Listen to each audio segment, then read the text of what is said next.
Bonjour. Bonjour à tous. Merci de nous avoir rejoints si nombreux à ce webinaire organisé par emploipublic.fr et Gazette Emploi. Vous êtes près de 1300 inscrits, ce qui est beaucoup. Ça témoigne d'un intérêt fort pour les métiers liés à la transition énergétique et d'un besoin d'information sur les carrières qu'ils ouvrent, dans le secteur privé comme dans le public. Alors, si vous cherchez un premier poste, si vous envisagez d'en changer, si vous pensez à une reconversion, vous trouverez sans doute ici des réponses à vos interrogations. Selon l'ADEME, l'Agence de la transition écologique, la transition énergétique représente désormais 420 000 emplois en France. C'est une hausse de 24% en 2 ans. 3 secteurs sont concernés, la production d'énergie, les transports et le bâtiment. Alors, toutes les données de l'ADEME sont disponibles publiquement, et évidemment. La mutation, elle est importante. Elle va aussi entraîner des destructions de postes dans l'automobile notamment. Vous savez que l'automobile européenne ne se porte pas si bien que ça. Au niveau mondial, selon l'OCDE, plus de 25% des emplois existants seront affectés par des politiques visant à ramener à zéro les émissions de GES, de gaz à effet de serre. Alors, on va s'appuyer ici sur des exemples très concrets puisque nous avons la représentante d'une grande entreprise. Bonjour Caroline. Bonjour. Caroline Lamberts. Nous avons le DRH d'une commune d'Île-de-France, Simon Vienne, bonjour. Il faudra mettre votre micro, Simon, qu'on vous entend. Bonjour à toutes et à tous. Bonjour. Jean-Baptiste Grenier, vous êtes élève ingénieur en chef de la territoriale. Vous allez nous expliquer ce que c'est. Bonjour à tous. Alors, ces 3 intervenants, posez-leur vos questions via le chat. Ils tenteront d'y répondre.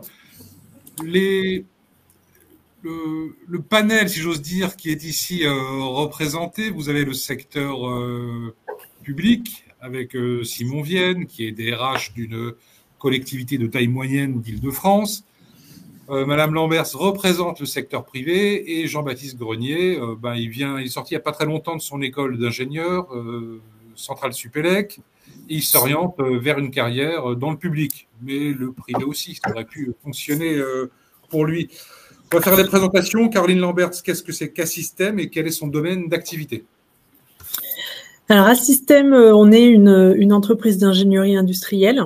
Notre activité, alors on travaille dans l'ingénierie des infrastructures de production et de transport d'énergie bas carbone. Alors du coup, ce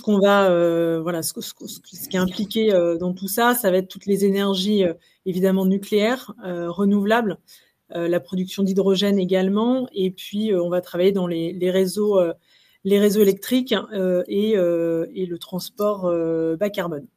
Voilà globalement pour nos activités. Alors après, l'ingénierie, c'est évidemment relativement large.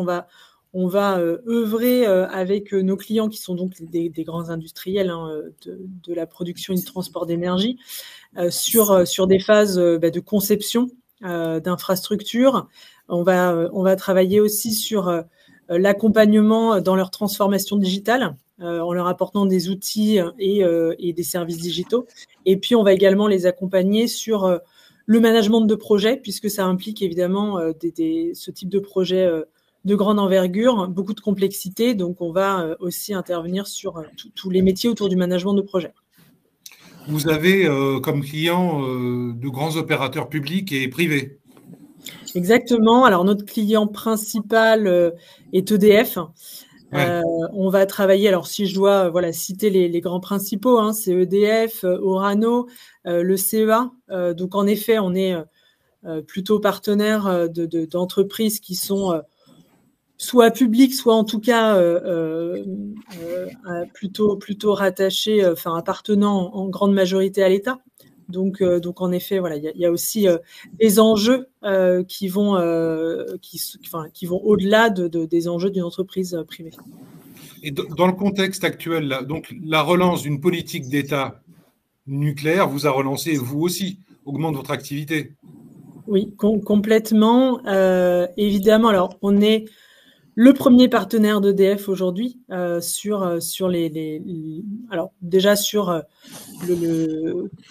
tous les programmes de rénovation ou de construction de nouvelles centrales nucléaires ou de nouveaux réacteurs nucléaires. On parle des EPR2. Je pense qu'on en entend beaucoup parler. Donc tous autour de la table, vous devez entendre également dans les actualités voilà, l'implantation des nouveaux EPR2, donc les EPR de nouvelle génération, donc les réacteurs qui vont être construits notamment sur Penly en Haute-Normandie prochainement. Donc on travaille en effet sur ce type de programme-là. Voilà, je ne sais pas si ça répond à votre question. Oui, ça répond à ma question. Simon Vianon, vous êtes DRH de la commune de Sevran. Combien d'agents à Sevran et quels sont les postes que vous avez du mal à pourvoir dans le domaine concerné aujourd'hui? Alors oui, la ville de Sevran, une ville de Seine-Saint-Denis, de 50 000 habitants, un peu plus, avec à peu près 1300 agents.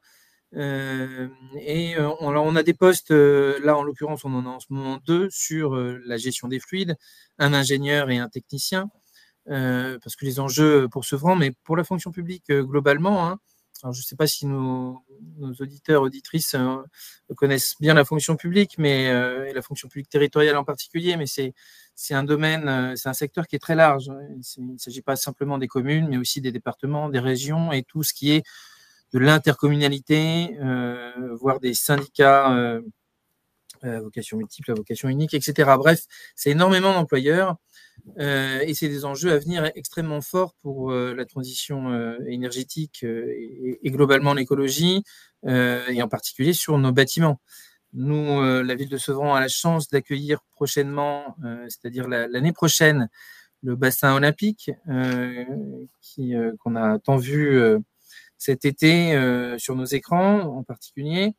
Évidemment, on a un enjeu extrêmement fort à pouvoir avoir une gestion des fluides, une gestion de l'énergie globalement sur ce type d'équipement qui est évidemment très consommateur. Donc, on a plein de très beaux défis à remporter. Alors, vous avez raison, il faut quand même dire quelques mots sur ce que représente globalement la fonction publique en France. En gros, c'est 20% des salariés français qui travaillent pour le secteur public. À peu près 5 millions, donc. 5 millions, 2 millions sont dans la fonction publique territoriale. Sur ces 2 millions, on a en gros 80% qui sont fonctionnaires. Oui, c'est à peu près ça, un peu moins maintenant. Oui. Donc, il y a quand même 20% d'agents publics qui ne sont pas des fonctionnaires, qui sont des contractuels. Bien sûr, et de plus en plus, effectivement, vous faites bien de le dire, parce que ça ouvre les portes à des profils beaucoup plus variés, même si le but reste de pouvoir permettre à ceux qui nous rejoignent aussi de bénéficier de ce statut, parce que c'est un statut protecteur et qui est pas forcément quelque chose qui nous contraint, bien au contraire. Mais voilà, donc c'est ouvert effectivement à tous. C'est pas parce qu'on n'est pas fonctionnaire qu'on ne peut pas candidater au sein de la fonction publique, globalement. Merci. Jean-Baptiste, vous nous entendez? C'est bon? Alors, en quelques mots, est-ce que vous pouvez nous décrire votre parcours, la formation que vous suivez actuellement? Bonjour à tous, merci pour l'invitation déjà. Donc Jean-Baptiste Grenier, moi je suis diplômé de l'école centrale Supélec, donc qui est issue de la fusion de l'école centrale Paris et de l'école Supélec il y a maintenant 2 ans et demi, avec une spécialisation en énergie, plus spécifiquement en efficacité énergétique. Et suite à ma formation, suite à l'obtention de mon diplôme, j'ai pris un premier poste à la mairie de Trappes sur un poste de chargé de mission transition écologique et énergétique, où j'ai contribué à construire et à bâtir la stratégie de transition écologique de la ville pour s'adapter à tous les enjeux auxquels les villes font face. Donc Trappes, c'est aussi une ville un peu plus petite que Sevran, mais aussi 35 000 habitants, où il a fallu piloter les enjeux à la fois énergétiques, de rénovation, de sobriété énergétique, de déploiement des grands projets renouvelables, notamment avec un projet de réseau de chaleur urbain. Donc, c'est des projets à plus de 50 millions d'euros. Réseau de chaleur urbain à base géothermale, des projets de photovoltaïque, avec notamment la logique de vouloir faire participer les citoyens, mais aussi dans les domaines non énergétiques, en matière d'urbanisme, de mobilité, d'alimentation. On a un certain nombre de leviers qu'on peut activer et sur lesquels j'ai pu travailler au niveau de la ville de Trappes. Il y a un an, donc, j'ai passé le concours d'ingénieur en chef territorial, donc, qui est un des concours techniques de la filière technique, ce qu'on appelle la filière technique, accessible lorsqu'on détient un diplôme d'ingénieur dans la fonction publique, et donc qui donne accès donc, au cadre d'emploi des ingénieurs en chef territoriaux qui ont vocation à prendre des postes soit de responsabilité, soit d'expertise au sein des collectivités territoriales de plus de 40 000 habitants. Et donc, je suis en formation depuis plusieurs mois donc, à l'Institut national des études territoriales à Strasbourg. On dit un peu que c'est l'ENA des territoires pour se préparer à ces prises de poste. Et en sortie de l'INED, je vais donc reprendre un poste de directeur général adjoint en charge de la planification écologique au sein de la ville de Trappes, pour revenir là où j'étais, avec notamment des grands sujets en matière énergétique, où aussi, nous recherchons des profils de chefs de projet, d'ingénieurs, pour porter nos rénovations, le déploiement des énergies renouvelables, ou encore la fiabilisation et la baisse de nos consommations énergétiques. Merci Jean-Baptiste. On comprend que le secteur public, d'État, que les collectivités et que le secteur privé vont se disputer les mêmes salariés ou les mêmes profils de diplômés. Caroline, il y a une question à laquelle vous pouvez peut-être répondre. C'est quel métier pour une personne en reconversion professionnelle qui ne possède que le bac? Parce que vous faites de la reconversion professionnelle. Oui, exactement, oui. Alors, du coup, c'est vrai que nous, j'ai pas parlé des métiers, des profils que l'on était amené à recruter, mais en effet, on recrute beaucoup chaque année, puisque du coup, on va porter la croissance, notamment dans la filière nucléaire. Hein, donc, forcément, ça représente énormément de métiers. Alors, nous, on travaille quand même principalement sur des phases d'ingénierie, donc ça va forcément faire appel à plus de compétences de formation ingénieur. En revanche, on travaille aussi sur des phases d'exploitation ou de maintenance. Et là, on va plutôt rechercher des personnes qui vont... Et d'ailleurs, nos clients aussi recherchent des profils de ce type-là, de niveau bac à bac plus 2, 3, dans des fonctions plutôt de technicien de maintenance ou technicien d'exploitation. Après, en reconversion, alors, on a des programmes de reconversion. On a également créé ce qu'on appelle un institut de formation en interne pour pouvoir continuer à former en fait nos ingénieurs et nos techniciens dans nos métiers. Et on travaille aussi avec EDF et les différentes organisations du nucléaire, les associations du nucléaire régionales, pour pouvoir quadriller en fait l'ensemble des formations existantes de bac à bac plus 5 voire bac plus 8, mais voilà, généralement on est quand même plutôt jusqu'au niveau bac plus 5 sur ces métiers-là, voir les formations existantes, où est-ce qu'il y a en effet un manque de formation, et quand je dis quadriller, ça veut dire aussi voir si géographiquement il y a une cohérence dans les formations, les filières de formation, avec en effet les programmes industriels dans les régions.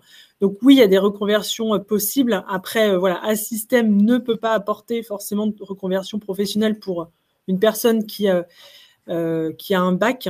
En revanche, dans l'industrie, et notamment l'industrie nucléaire, puisque c'est vrai que c'est plutôt cette industrie-là qu'on porte nous, il y a en effet des reconversions possibles chez différents acteurs du nucléaire.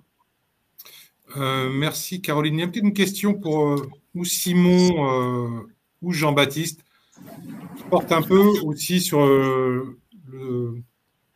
la société française elle-même. Comment mettre en avant l'impact social via l'écologie et donc ne pas oublier les personnes les plus précaires. C'est un peu une des missions d'une collectivité. Simon. Alors, la question est quand même très large. Comment utiliser les leviers existants pour l'intervention sociale via l'écologie, hein, c'est ça. J'avoue que je sèche un petit peu comme ça. Là, je ferai le lien plutôt avec le développement durable, c'est-à-dire que nous, par exemple, parce que l'écologie seule, on le sait, est un des piliers, mais ne fonctionnerait pas s'il n'entrait pas dans un système plus global d'un développement durable.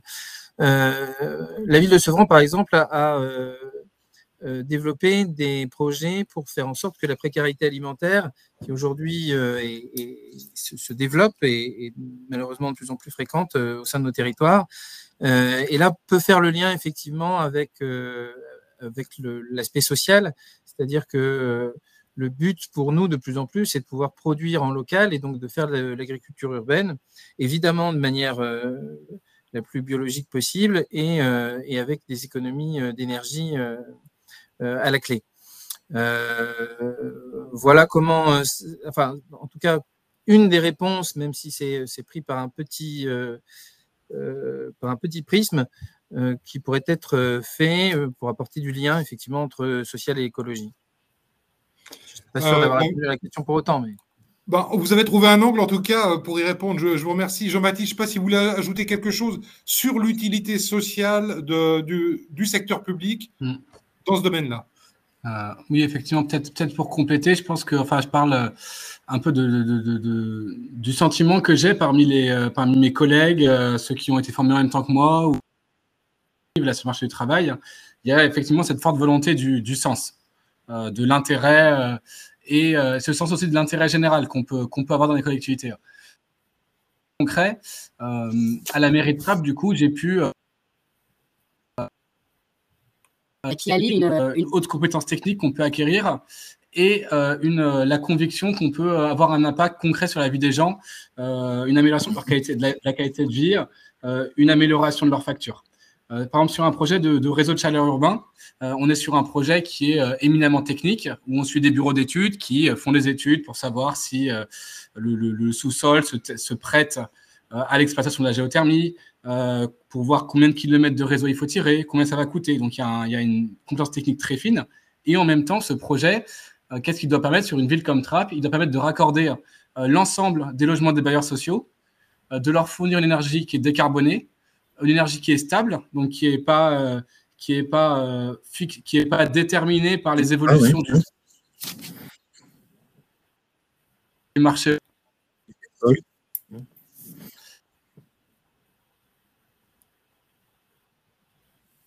On ne vous entend plus, Jean-Baptiste. Qu'il y a une Là,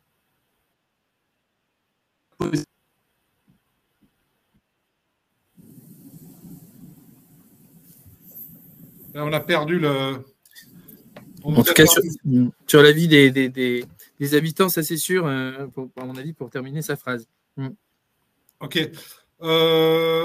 Est-ce que vous voyez passer un certain nombre de questions qui vous inspirent Et donc une vraie. Là, c'est bon. Mais c'est très. Non. Non. Il va falloir qu'ils se reconnectent. Caroline, est-ce que vous voyez un certain nombre de questions qui vous inspirent dans le chat public?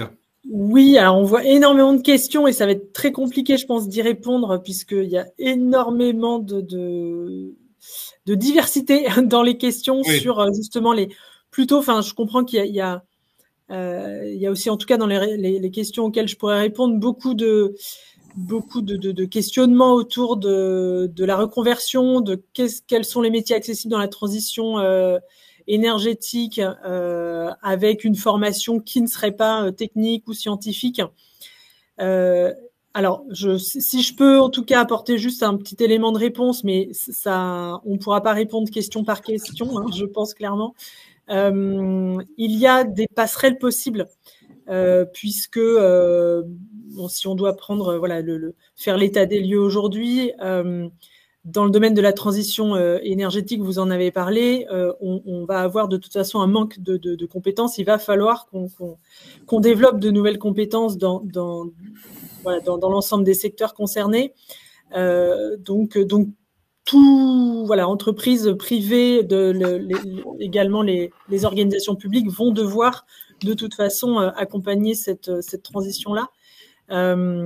Donc évidemment, il y a des nouvelles formations qui vont arriver, il y a des programmes de reconversion professionnelle qui vont aussi être construits avec France Travail. Alors nous, on travaille notamment beaucoup avec France Travail, alors anciennement Pôle Emploi, sur la construction justement de programmes de formation courts, puisque l'objectif n'est pas en tout cas nous pour une entreprise privée, on ne peut pas forcément accompagner au-delà des programmes d'apprentissage et de contrats de professionnalisation, on ne peut pas accompagner des formations longues, mais par contre on peut proposer des parcours de quelques mois pour accompagner justement des reconversions professionnelles. Donc c'est tout à fait possible, même sans venir d'une formation technique ou scientifique. Je prends un exemple concret.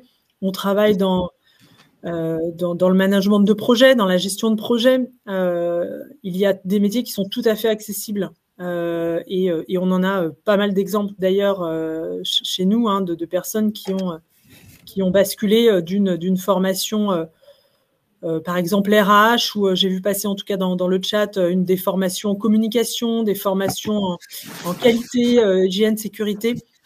C'est des formations qui peuvent sembler assez éloignées, en tout cas des métiers que l'on évoque là autour de la table, mais qui pour autant peuvent être accessibles sous un certain angle. Évidemment, ce ne sera pas des métiers très techniques, mais ça pourrait être des métiers dans la coordination de la coordination de projets. Donc oui, en tout cas, les reconversions sont possibles. Après, il y a des niveaux de formation qui sont peut-être aussi, il y a des prérequis qui seront nécessaires. Donc j'essaye de répondre de manière un petit peu globale à quelques questions, mais je sais que ça sera peut-être pas suffisant pour certains. On a énormément de questions très, très précises. Je remercie les gens qui nous les adressent. On n'aura pas la possibilité de répondre à toutes. Mais peut-être qu'il faut donner des exemples pour répondre plus large. À Sevran, rappelons quel type de poste? Alors là, en ce moment, on recrute sur 2 postes, un poste d'ingénieur en gestion des fluides. Donc là, c'est un poste qui a vocation à encadrer. Il y a au sein de la direction du développement durable qu'on a créée il y a 1 an et demi maintenant, on a cette branche, si je puis dire, ce service qui a été créé pour l'économie de flux. Et donc, on a un ingénieur qui va chapeauter également un technicien sur la gestion des fluides et les économies d'énergie, et également un gestionnaire. Donc, le gestionnaire, lui, a davantage vocation à suivre les marchés qui sont passés avec nos bailleurs, avec nos prestataires d'énergie. Le technicien est davantage sur le terrain et en lien, du coup, également avec les entreprises qui nous accompagnent et qui nous fournissent en énergie. Quand l'ingénieur, lui, va pouvoir être davantage sur toutes les questions de passation de marché, d'expertise évidemment sur la gestion des fluides, sur la stratégie que la ville pourrait adopter pour mieux gérer ce secteur. Voilà. Donc là, on va évidemment réclamer sur un poste d'ingénieur des connaissances, une expertise particulière qu'on ne pourra pas former quelqu'un pour cette prise de poste. Alors certes, on a, nous, dans la fonction publique, la chance d'avoir accès à des formations de manière assez facilitée. On a ce qu'on appelle le CNFPT, le Centre national de la fonction publique territoriale, qui offre un très grand nombre de formations. L'INET, dont parlait tout à l'heure Jean-Baptiste, et la formation qui suit actuellement, est un organisme qui dépend d'ailleurs du CNFPT.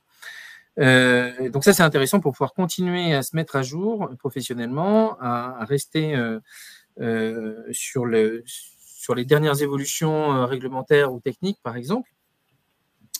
Et puis sur le poste de technicien, là, on pourra sans doute davantage former, mais on ne pourra pas avoir non plus, il ne s'agit pas d'une reconversion totale sur ce type de poste, ce serait trop compliqué. Ce qu'on peut dire, c'est qu'il n'y a pas que des ingénieurs et des techniciens, mais c'est la majorité des postes, évidemment. Oui, bien sûr, c'est un petit peu quand même le cœur du métier qui veut ça, hein. Dans la fonction publique territoriale, en tout cas, on est organisé en filière. C'est ce que disait également d'ailleurs Jean-Baptiste tout à l'heure.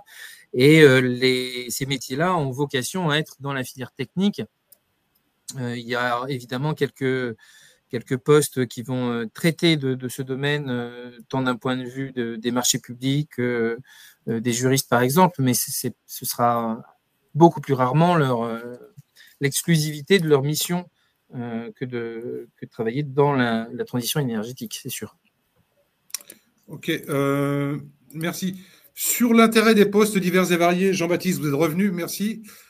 Ça marche, la connexion? Oui, ça marche. Toutes mes excuses, le réseau a sauté dans tout le bâtiment où j'étais. Comme quoi, le réseau des collectivités n'est pas encore parfait partout. Bon, vous êtes ingénieur.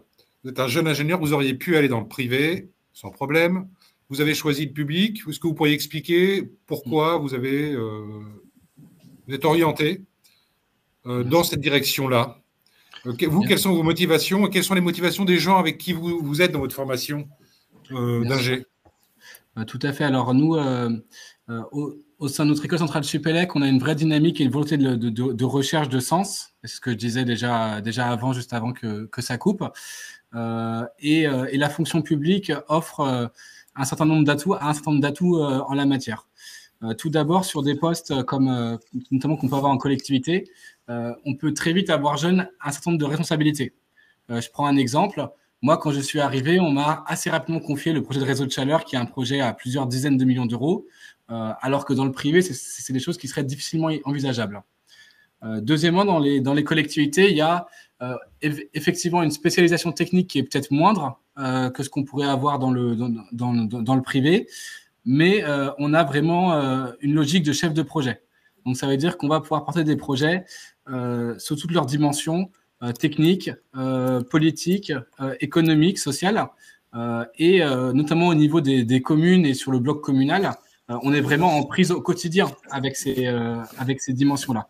Et ça, c'est vraiment quelque chose qu'on apprécie. Donc, responsabilité, diversité des sujets touchés, parce que sur une petite collectivité, effectivement, il y a moins de spécialisation, donc on touche à énormément. Possibilité de progression malgré tout en interne. Déjà, sur des postes de contractuels, il y a des logiques de progression qui existent et qui sont en train de se renforcer. Et encore plus par le biais si on réussit à passer un concours. Donc, il y a quand même des concours très intéressants qui existent, à la fois sur le volet technique, sur le volet administratif, que ce soit dans la fonction publique d'État, dans la fonction publique territoriale ou dans la fonction publique hospitalière. Il y a des voies d'entrée pour entrer sur le long terme. Et il y a vraiment la question du sens. Moi, tous les jours, quand je me lève, je sais pourquoi je me lève. C'est parce que mon projet va permettre de répondre. Les projets que je porte vont permettre de répondre aux besoins fondamentaux des gens. Un exemple, se chauffer. Se chauffer, on développe un projet de réseau de chaleur. Un deuxième exemple, se nourrir. On a piloté un plan de transformation de la restauration municipale de Trappes où on parle de 4000 repas servis par jour. Se déplacer. On a construit un plan de mobilité douce au niveau de la ville de Trappes qui vise à renforcer significativement la facilité de déplacement, de créer des quartiers apaisés, des rues aux écoles, de faciliter les mobilités actives. Idem pour se loger. En matière de logement, c'est quand même les collectivités, et notamment le bloc communal, qui ont des leviers importants dans les projets urbains, dans le choix d'implantation de logements sociaux, dans l'ambition énergétique, qualitative, fonctionnelle qui est donnée aux différents programmes. Donc ça, c'est vraiment des choses qui font que le sens est présent. Et ensuite, moi, j'ai la chance à Trappes de travailler pour une collectivité où il y a une vraie ambition écologique et sociale. C'est probablement aussi le cas à Sevran, comme dans de nombreuses villes. Et ce qu'il faut savoir, c'est qu'en France, il y a plusieurs dizaines de milliers de collectivités. Donc, il y en a forcément une avec laquelle on sera aligné en termes d'ambition, par exemple sur l'écologie. Sur l'écologie, on sait qu'il y a des collectivités qui existent, qui sont particulièrement précurseurs et qui sont capables d'attirer des jeunes ingénieurs, des jeunes diplômés sur des postes intéressants avec des vraies missions d'intérêt général. Donc ça, c'est vraiment un élément à avoir en tête, c'est que dans la fonction publique, on peut faire beaucoup de choses. On peut faire des choses variées, avec des responsabilités et alignées avec nos valeurs. Ok, merci beaucoup Jean-Baptiste. Caroline, c'est vous qui avez posté une réponse sur les formations courtes? Oui, je me suis permise. Vous avez bien fait. Donc, pour que tout le monde soit au courant, les formations courtes sont proposées en partenariat avec France Travail au travers du dispositif POEI, préparation opérationnelle à l'emploi individuel. Ce sont des formations jusqu'à 400 heures. il y a quand même beaucoup de recrutement et les boîtes et le secteur public ne trouvent pas si facilement que ça du monde. Il faut le dire quand même aujourd'hui, c'est le sens de ce webinaire. Aujourd'hui, Simon, c'est une complexité pour vous de recruter du personnel? Oui, bien sûr. Alors, on a évidemment des difficultés sur ce créneau-là, mais pas que. Les difficultés de recrutement se sont considérablement accrues ces derniers mois, ces dernières années, pour la fonction publique comme pour le privé, mais je pense peut-être davantage encore pour la fonction publique. Et c'est vrai que il y a de l'avenir, en tout cas pour les candidats sur ce secteur. Même si on ne nous réserve pas toujours de choses intéressantes. Hein. On vient de voir que le gouvernement potentiellement mettrait 1,5 milliard de moins sur le fonds vert. Sur 2,5 milliards, c'est quand même près de 60% de réduction, donc c'est énorme. On s'attend évidemment à avoir, nous, des répercussions importantes au sein de nos collectivités, puisqu'il y a ça, mais il y a également d'autres mesures à venir. Et la fonction publique était normalement un des projets pour développer l'attractivité. Bon, et on voit bien qu'on en revient fortement, et on trouve ça évidemment, nous qui travaillons en collectivité, fortement dommage, puisque on a, comme le disait Jean-Baptiste, de forts atouts. On a effectivement du sens à donner. On s'aperçoit qu'on peut recruter, nous, effectivement, des salariés du secteur privé parce qu'ils trouvent du sens à ce qu'ils font. Ils vont pas être forcément en pointillé sur un projet puis sur un autre sans en voir ni le début ni la fin. Ils vont pouvoir être en portage de projet et du coup en porter le sens. Et effectivement, en plus, avoir une vision concrète du travail qu'ils peuvent réaliser sur le terrain. Donc ça, c'est extrêmement appréciable. Maintenant, il faut qu'on nous donne les moyens de pouvoir réaliser cette transition à l'échelle de la société, à l'échelle française, même si chaque acteur local a sa pierre à apporter. Voilà, donc après, on a des opportunités intéressantes et suivant les collectivités, malheureusement des moyens différents, mais du coup aussi des rémunérations qui ne sont pas forcément aussi basses que ce que certains peuvent penser, des moyens de recruter qui ne sont pas forcément inattractifs par rapport au privé, encore une fois. Donc, il faut tenter, il ne faut pas hésiter, en tout cas quand on n'a jamais poussé la porte d'une collectivité locale ou envoyé en tout cas un CV, à le faire, ne serait-ce que par curiosité. On a plein de choses intéressantes, plein de postes intéressants, évidemment dans la transition énergétique, mais pas que. Et évidemment, Sevran. Oui, à Sevran. Non, mais vous trouverez un certain nombre de postes, de recherche de postes aussi sur Internet, sur le site emploipublic.fr, la Gazette Emploi, etc. Bien sûr. Il y a beaucoup de demandes. On va parler un peu d'argent maintenant, ça intéresse toujours. Alors, Jean-Baptiste, les salaires de départ d'un ingénieur dans le secteur public, ça n'est pas si bas que l'on peut se l'imaginer.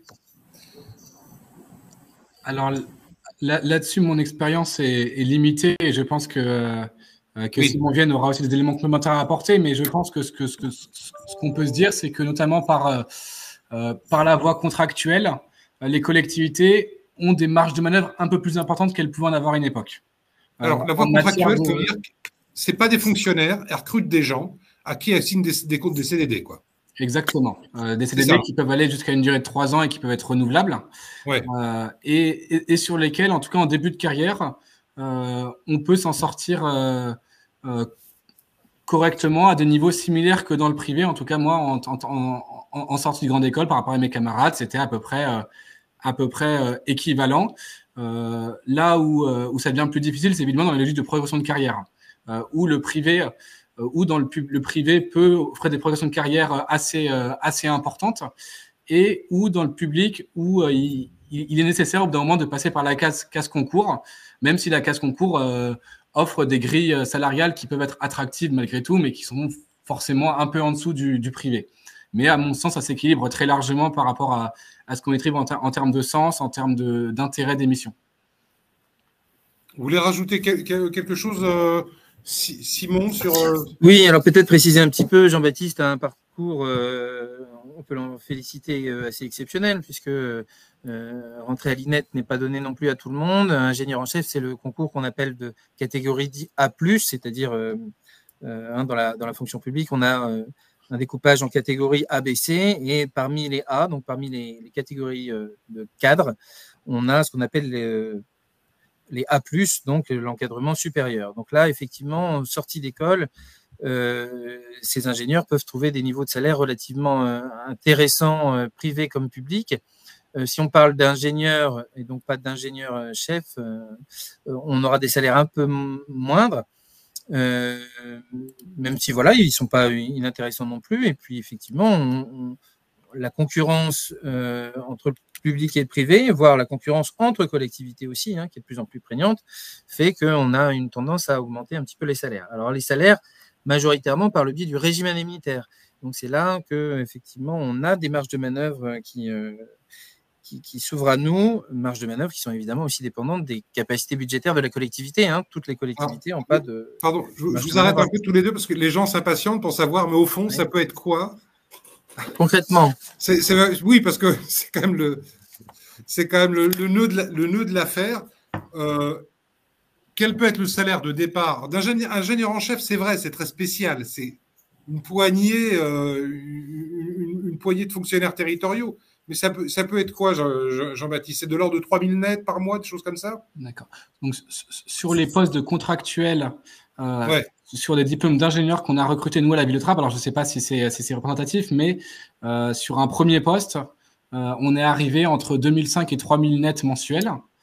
Environ sur des postes, sachant que sur des postes un peu plus expérimentés, avec par exemple 3-4 ans d'expérience, on peut assez facilement monter sur des postes où il y a une vraie demande, notamment les postes de chargé d'opération, par exemple, qui sont des postes très enviés.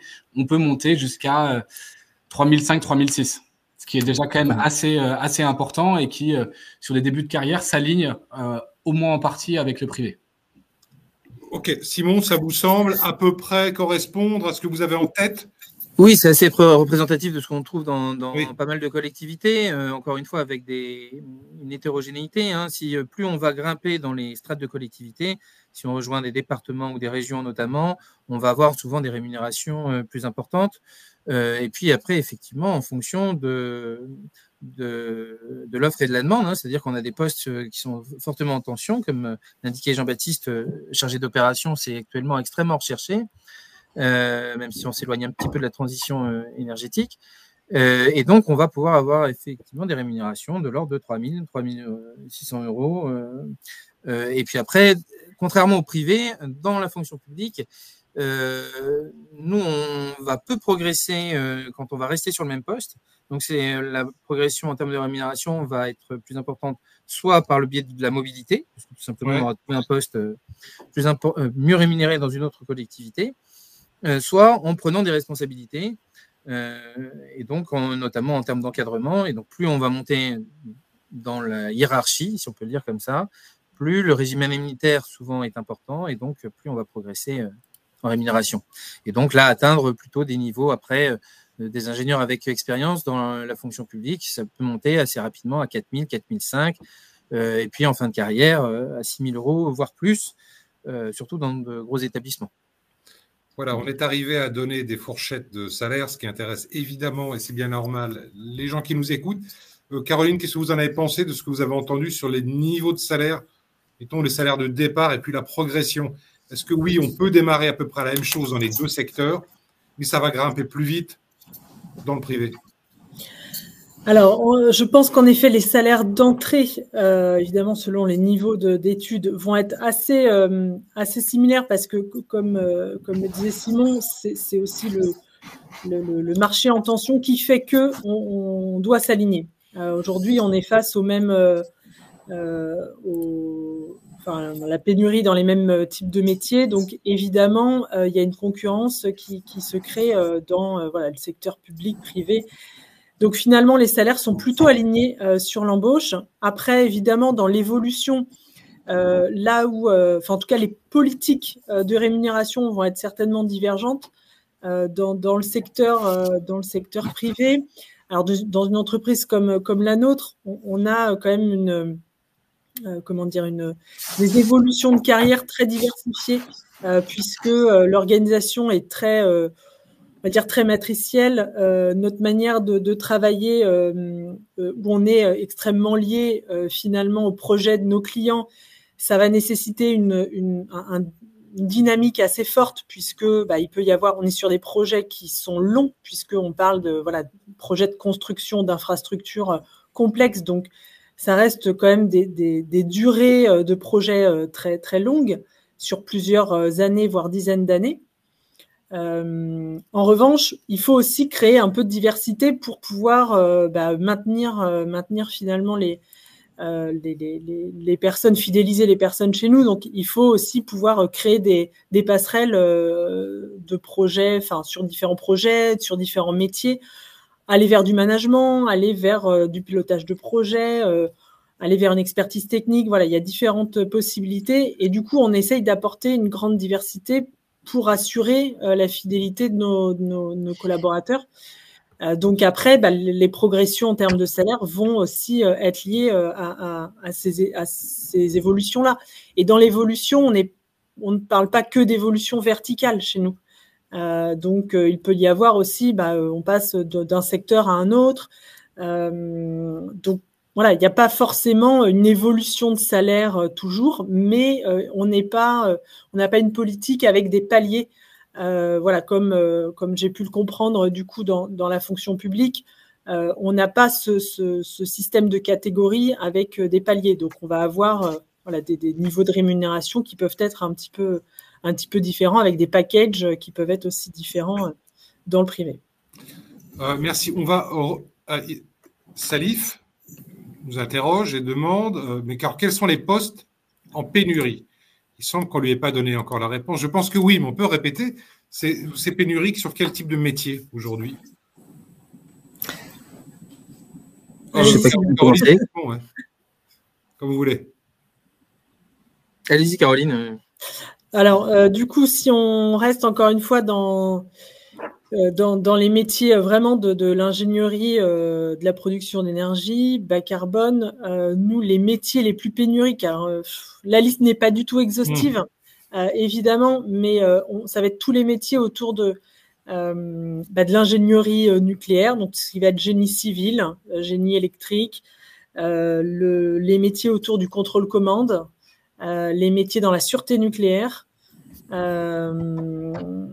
Après, on va avoir aussi certains métiers certaines expertises, on va dire, dans des métiers du digital, dans la cybersécurité, par exemple, industrielle, puisque c'est une particularité. Il y a beaucoup de métiers digitaux où du coup, il y a énormément de formations pour faire du digital dans le système bancaire, au système des assurances, par exemple. C'est beaucoup moins mature dans le secteur industriel, donc évidemment les profils sont beaucoup plus difficiles à trouver. En tout cas, les niveaux d'expertise sont plus difficiles à trouver quand on va faire par exemple de la cybersécurité d'infrastructures, dans des systèmes et des réseaux industriels. Donc voilà, il y a aussi la pénurie se crée quand on va chercher finalement une double compétence, une double expertise. Merci. Simon, donc c'est à vous. Oui, de notre côté, on parlait des chargés d'opération. C'est un des postes pénuriques là en ce moment extrêmement fort. On met les deux postes que j'ai évoqués chez nous sur la gestion des fluides et également des postes sur lesquels on a beaucoup de difficultés à recruter, et on sait bien qu'on n'est pas les seuls. De plus en plus, on a tendance à faire appel à des cabinets de recrutement d'ailleurs pour faire de la chasse et pour faire de l'approche directe des candidats, faute de pouvoir avoir des candidatures qui se présentent à nous. Et c'est là aussi qu'on voit qu'on parlait de formation et qu'on peut sans doute faire le lien. On a un décalage, comme assez souvent, entre les formations, et notamment les formations initiales, et les candidats qui se présentent à nous. Il est fort à parier que dans 5 à 10 ans, on ait beaucoup moins cette problématique et qu'on ait beaucoup plus de personnes formées. Mais dans l'attente, on se retrouve avec une inadéquation, je vais y arriver, entre nos recherches et les candidats qui se présentent. Et puis plus largement sur le développement durable, je parlais de la création de notre direction du développement durable tout à l'heure. On a notamment des projets comme beaucoup d'autres de verdissement de notre flotte automobile. Avoir des gens compétents dans le secteur aujourd'hui, c'est pas évident, loin de là. Donc c'est assez généralisé sur ce secteur pour nous. Alors, en fait, les difficultés de recrutement. Toutes vos politiques publiques, elles sont en train de se verdir. Ça va même concerner les achats de la collectivité, la commande publique. Alors ça dépend quand même de chaque collectivité. Hein. Souvent, c'est effectivement la volonté. Maintenant, oui, c'est pas parce qu'on en a la volonté qu'on arrive à recruter. Même si c'est, semble-t-il, important aussi de montrer que nous sommes alignés avec le projet politique entre l'administration qui est en charge de le mettre en œuvre et le projet. Nous sommes alignés pour pouvoir faire en sorte que les projets aient bien lieu. Maintenant, encore une fois, ça reste peu évident. Merci. On ne va pas être strict que parisien ou que francilien ici. Il faut aussi dire que les politiques de développement des énergies propres, renouvelables et autres se font dans les villes moyennes aussi. Et vous, Caroline, pour vous, c'est peut-être pas une mince affaire que d'envoyer des techniciens, des ingénieurs dans des villes qui déclinaient un peu et qui reprennent. Oui, complètement. Alors du coup, évidemment, quand on parle d'infrastructures industrielles, généralement, c'est éloigné des grandes villes. Si je parle spécifiquement des infrastructures nucléaires, il y a la particularité aussi, une certaine contrainte tout de même pour soit proche d'un fleuve ou de la mer. Donc forcément, les implantations sont forcément assez éloignées des grandes villes. Donc il y a un souci d'attractivité qui est important. Mais du coup, en fait, on a en effet des difficultés à attirer des personnes dans ces territoires-là. Alors, je peux vous parler de Cherbourg en Normandie, Flamanville, qui est peut-être davantage connu pour sa centrale nucléaire. J'ai parlé de Penly tout à l'heure à côté de Dieppe. Ça va jusqu'à la vallée du Rhône avec différentes implantations dans le sud-est de la France. Donc c'est des territoires qui finalement vivent aussi beaucoup autour de ces infrastructures industrielles. Donc, il y a tout de même un écosystème qui s'est créé pour accompagner ces enjeux-là. Et nous, on y participe maintenant depuis de nombreuses années, puisque on a 60 ans d'existence, on est né dans le secteur, donc on a tout de même, on est un acteur maintenant important dans tout l'écosystème, notamment nucléaire. Et donc, on travaille, comme je le disais tout à l'heure, avec France Travail, avec aussi les organisations nucléaires locales, avec les écoles. Et quand je dis école, ça peut être des lycées jusqu'aux écoles d'ingénieurs, les universités, pour pouvoir justement construire des programmes de formation, participer aussi aux programmes pédagogiques. Et puis du coup attirer, recruter dans ces régions-là et les fidéliser. Et c'est pour ça que je parlais tout à l'heure de toute la politique aussi qu'on a pour justement fidéliser les personnes dans leur emploi sans forcément qu'elles restent 10 ans sur la même fonction. Ça nécessite aussi de pouvoir créer des passerelles d'un projet à un autre tout en restant dans la même région. Et ça, heureusement, avec du coup la diversité des activités qu'on a, on sait maintenant le faire. Ce qui finalement est un vrai plus aussi, puisque quand il y a quelques années, on a développé les activités, par exemple à Cherbourg, pour travailler principalement sur Flamanville-sur-Orano. Aujourd'hui, on a une grande diversité d'activités qui fait qu'on peut travailler sur des projets tout à fait différents et faire un métier qui peut être aussi tout à fait différent de ce que l'on faisait de ce que l'on faisait avant, tout en restant dans cette même région. Donc voilà, tout ça, c'est aussi un enjeu, mais qui dépasse finalement l'entreprise. Hein. Ça va être un enjeu de la filière. Merci Caroline.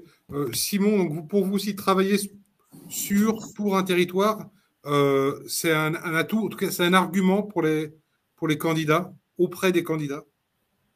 Alors oui, je le pense, puisque encore une fois, on a besoin de plus en plus, en tout cas c'est ce qui est exprimé, de sens à ce qu'on fait, de sens à notre travail, et je trouve ça plutôt réjouissant.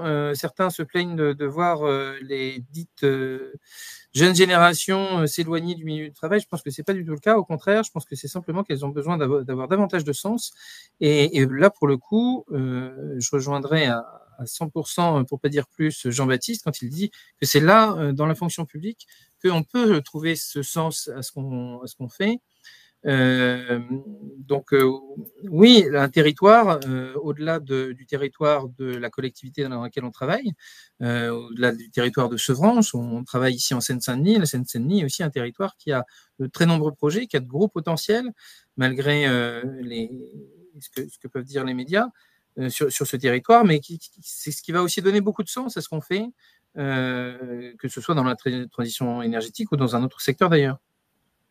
Merci Simon. Jean-Baptiste, une question assez proche de celle que je viens de poser à Simon, mais vous aussi, vous êtes dit, vous auriez pu travailler pour l'État, mais vous vous êtes dit, je vais aller dans une collectivité. Effectivement, moi j'avais eu des premières expériences au niveau de l'État, un premier stage à la Direction générale du climat, puis un stage à la Cour des comptes, mais je pense que ce qui est intéressant à retenir au niveau d'un territoire, c'est déjà que comme vous le dites, notamment en matière d'écologie, il y a une frustration qui existe très forte chez un certain nombre de cadres de l'État, car il y a des volte-face assez réguliers sur un certain nombre de choses. On évoquait le fonds vert, mais c'est vrai sur un certain nombre d'éléments. Sur le fonds salaire, ça va être pareil, sur des politiques publiques, sur leur ambition, des choses qui sont repoussées. Donc, notamment en matière de transition écologique et énergétique, il peut y avoir cette frustration au niveau de l'État. Première frustration sur les évolutions. Politiques qui sont liées à… voilà. Deuxième élément, il y a l'éloignement de la prise de décision. Quand vous entrez comme chargé de mission dans une direction de l'État, le ministre qui prend la décision, c'est votre N+9 à peu près. Alors que quand on est dans une collectivité, très rapidement, vous êtes en prise directe avec l'élu de secteur, ou même avec le maire, ou avec la présidente, ou avec un vice-président. Enfin voilà, vous êtes proche de la décision et vous pouvez en quelque sorte l'influer dans la mesure où vous pouvez contribuer directement à l'aide à la décision des élus. Sur des périmètres, sur des choix de programmation, sur des choix stratégiques pour, par exemple, en matière de rénovation, en matière de développement des énergies renouvelables. C'est des choses sur les… Vous avez la main direction sur les projets et vous les voyez sous toutes leurs faces. Donc, vous en touchez les différents bouts de manière tangible et à la fin, c'est vous qui posez, enfin, c'est les gens avec qui vous travaillez qui posaient le panneau solaire sur l'école. Je simplifie un peu, mais je veux dire, il y a un côté un peu concret. Et je prends l'exemple de Trappes. Nous, à Trappes, on a un 2/1000 des émissions territoriales françaises. Donc, un 2/1000 des émissions de gaz à effet de serre qui contribuent au réchauffement climatique ont lieu sur le territoire de Trappes. Et je sais que sur ces émissions-là, là, pour le coup, au niveau local, on a presque la main dessus. Alors, j'exagère un peu en disant qu'on a la main dessus, mais on a un grand nombre de leviers qui nous permettent de savoir là-dessus. Donc, on a vraiment un lien direct entre notre action au quotidien, la décision qui est prise et l'action qui se réalise concrètement dans la vie des gens pour l'améliorer, pour s'adapter aux canicules, pour rénover des bâtiments, pour nourrir les enfants à l'école, pour faciliter la mobilité. Merci beaucoup. Simon, il faut quand même dire une chose que les gens ne savent peut-être pas, c'est que les employeurs publics sont en compétition entre eux. Oui, c'est sûr. Ils se piquent même des salariés.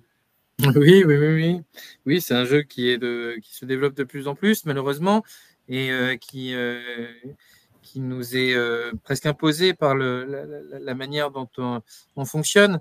Moi, j'ai débuté ma carrière, par exemple, avec un régime indemnitaire. Je voyais dans quelques commentaires des gens réagir sur ce terrain-là. Le régime indemnitaire dans les collectivités, enfin dans la fonction publique globalement, représentait, quand j'ai commencé, à peu près 10 à 15% de la rémunération. Il est aujourd'hui, chez certains cadres, proche de la moitié, voire un peu supérieur à la moitié de la rémunération. Donc, on voit bien que ça commence à être extrêmement important. Et là où les gens réagissaient, c'était en disant, mais attention, dans la fonction publique, le régime indemnitaire ne compte pas pour la retraite. Alors, c'est un peu caricatural de le dire comme ça. Il compte en partie, mais effectivement, c'est pas la majeure partie du régime indemnitaire qui va alimenter nos caisses de retraite. Mais c'est ça, en tout cas, qui fait cet état de choses qui fait qu'on est maintenant potentiellement en concurrence les uns avec les autres, parce qu'une ville riche va pouvoir verser un régime indemnitaire important quand une ville plus pauvre aura des difficultés à le verser. Et c'est ça aussi qui fait des mobilités accrues aujourd'hui au sein des collectivités et donc au sein de la fonction publique, parce que la progression salariale va être beaucoup plus rapide, beaucoup plus forte, dès lors qu'on aura des mobilités régulières. Voilà. Okay. Malheureusement, encore une fois, parce que c'est pas, à mon sens, c'est pas ce qui favorise le mieux l'intérêt général, le service public. Caroline, il se passe la même chose avec les employeurs privés. Vous disputez un certain nombre de profils. On se dispute en effet les mêmes profils et d'ailleurs, la grosse majorité de nos démissions sont pour aller chez nos clients. Donc, ce qui est finalement est bon signe, puisqu'on a priori on forme bien nos collaborateurs. Mais en effet, on a aujourd'hui une concurrence qui s'est accrue avec nos propres concurrents qui font aussi de l'ingénierie, nos clients qui maintenant sont aussi. Quand il y a quelques années, avaient beaucoup moins de difficultés à recruter, puisque finalement, c'était travailler chez EDF, c'était le Graal. Pour les jeunes générations, il y a aujourd'hui beaucoup d'autres éléments qui rentrent en ligne de compte pour pouvoir faire un choix de carrière. Donc, du coup, nos clients ont aussi beaucoup de difficultés à recruter et donc on s'arrache en effet les mêmes profils. Voilà. Après, c'est pour ça qu'on est allé chercher de nouvelles sources aussi de recrutement par de la formation. Donc maintenant, on travaille beaucoup sur des programmes de formation en interne, en externe aussi, en co-construction avec France Travail et des organismes de formation. Et puis, on travaille aussi beaucoup sur la mobilité interne pour pouvoir faire évoluer les personnes aussi en interne chez nous. Caroline, il faut dire que France Travail, dans un certain nombre de cas, fait bien son boulot et vous envoie quand même les gens que vous recherchez. Il n'y a pas de raison d'en tirer un portrait spécialement négatif. Alors nous, on travaille vraiment très très bien avec France Travail. Alors faut savoir qu'ils ont ils ont une organisation régionale. Donc il y a aussi des priorités, des choix qui sont faits dans les différentes régions de valoriser plus ou moins telle ou telle filière de formation. Donc nous, on travaille évidemment très bien avec eux dans les régions où il y a des vrais enjeux dans l'industrie. Dans l'industrie nucléaire aussi beaucoup, donc forcément là ils vont être très très actifs pour nous accompagner sur la formation. Donc sincèrement oui, France Travail fait très bien son travail aujourd'hui. En tout cas nous en tant qu'entreprise privée, on a d'ailleurs signé avec eux une convention de partenariat. Pour cadrer un peu les différentes actions que l'on fait ensemble et oui, il faut aussi un peu dépoussiérer peut-être l'idée que l'on a de France Travail qui maintenant a, je pense, un rôle majeur en fait dans tout, dans la transition énergétique, mais globalement en fait dans l'emploi, dans différents secteurs. Merci. Alors on arrive au terme de ce webinaire. On a abordé pas mal de sujets, beaucoup de sujets. Il en reste d'autres. Il y a des questions auxquelles on n'a pas pu répondre, qui étaient très individuelles. Je comprends que les gens soient le regrettent, mais il n'y a pas de réponse à certains cas très précis qu'on puisse apporter depuis l'endroit où nous sommes. Je vous remercie en tout cas tous de nous avoir envoyé ces questions, ces commentaires.